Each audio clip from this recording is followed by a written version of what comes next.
talking with the very large cultivators in North America, this is a top priority of senior management to say, look, we have to automate this to give us a consistent product.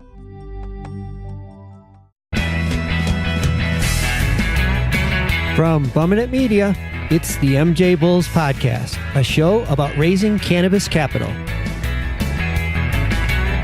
I'm Dan Humiston, and on today's show, how automating the drying and curing phase, AutoCure has eliminated the variables in the critical final step of the grow process.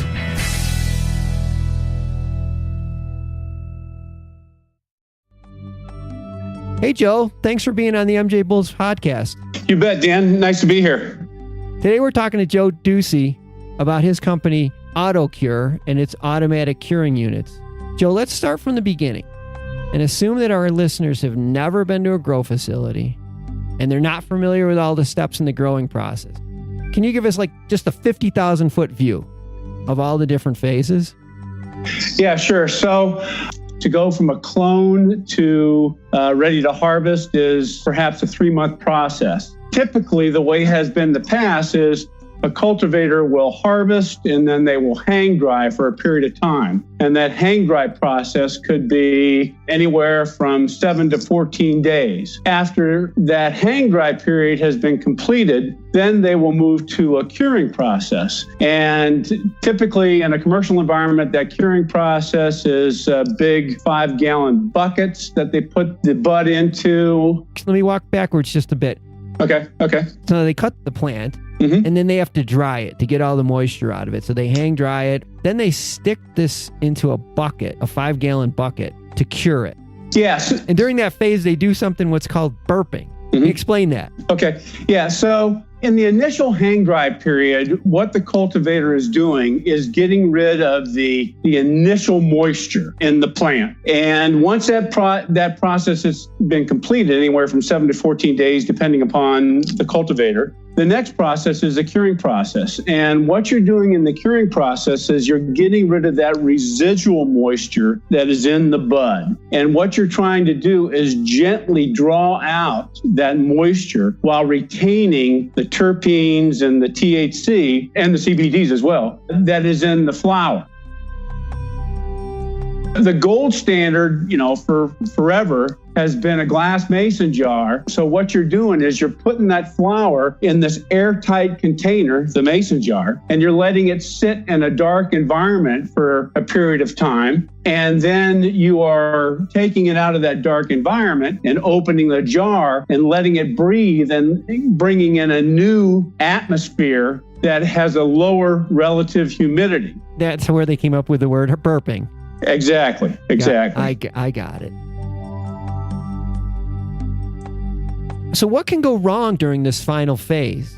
Oh, you can wreck your entire crop. So 3 months of growing, all the expense and everything involved with that, everything could go out the window by messing something up with the final phase, by introducing mold or all the other things that you've talked about. Could all go wrong in the final phase? Absolutely, Dan.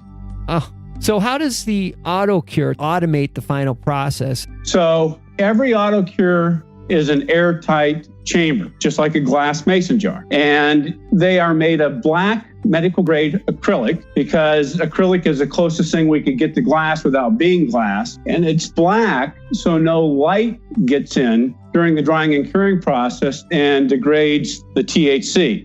Once the wet flower has been loaded into the AutoCure chamber, the relative humidity begins to rise. When it hits that threshold, AutoCure burps or vents. Okay. And it does so with 2 sets of fans, one set that pushes air and one set that pulls air. And it uses a laminar airflow, which means it's moving bottom to top. In the course of 7.5 to 10 minutes, it completely pulls that moist atmosphere out of the chamber, leaving no microclimates or dead spots, and pulls in this new, drier atmosphere. So the flower that's sitting in the front left-hand corner of an AutoCure chamber is getting the exact same atmosphere as the flower that's sitting in the back right-hand corner. I think about it, in some of these large grows, there are hundreds and hundreds of these buckets.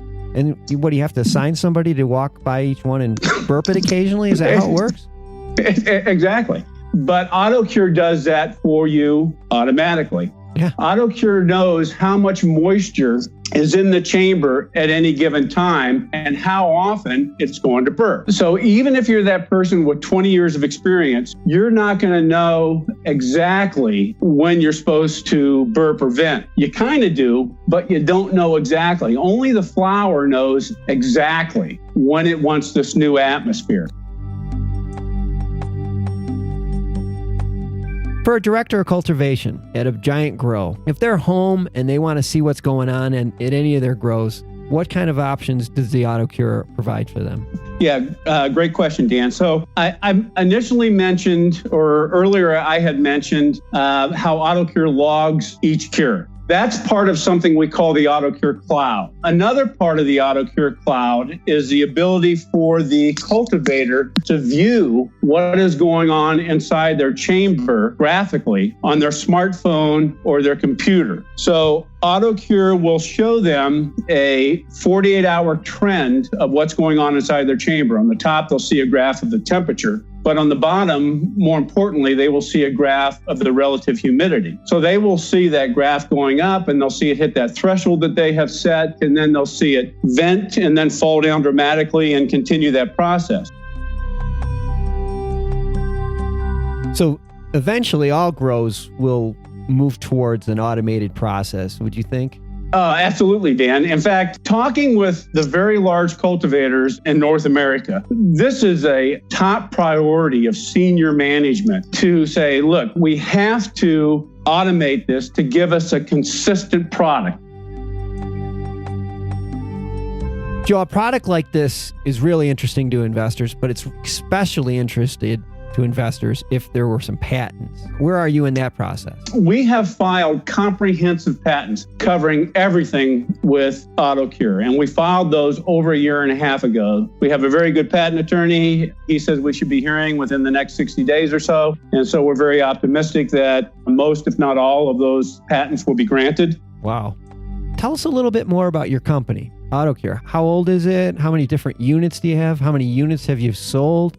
The initial concept for AutoCure started almost 5 years ago when my son Cole had the idea for it. He spent some time prototyping it, and then the software started being developed probably 4 years ago or so. And in that time frame, we have about 80 customers.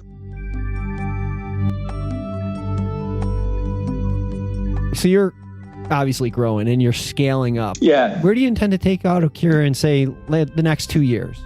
Well, we're going to concentrate primarily on the commercial market at this time, the larger grows right now, because frankly, that's where the money is. Yeah.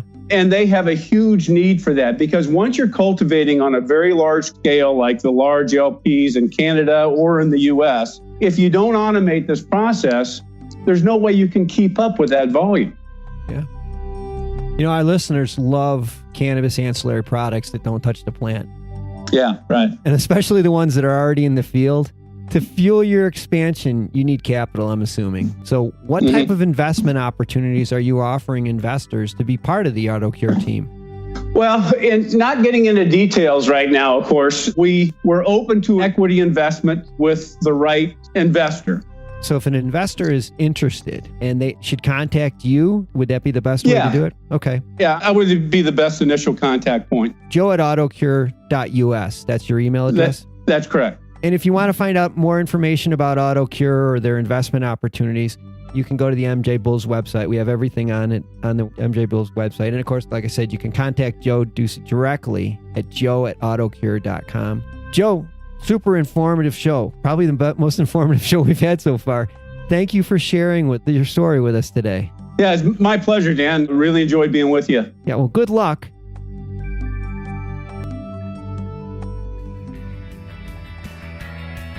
Thanks for listening to the MJBulls podcast. To learn more about today's guest or to apply to be a guest, visit our website at MJBulls.com. And if you like our show, give us a review on iTunes. Today's show was produced by Bumminit Media. I'm Dan Humiston, and you've been listening to the MJBulls podcast.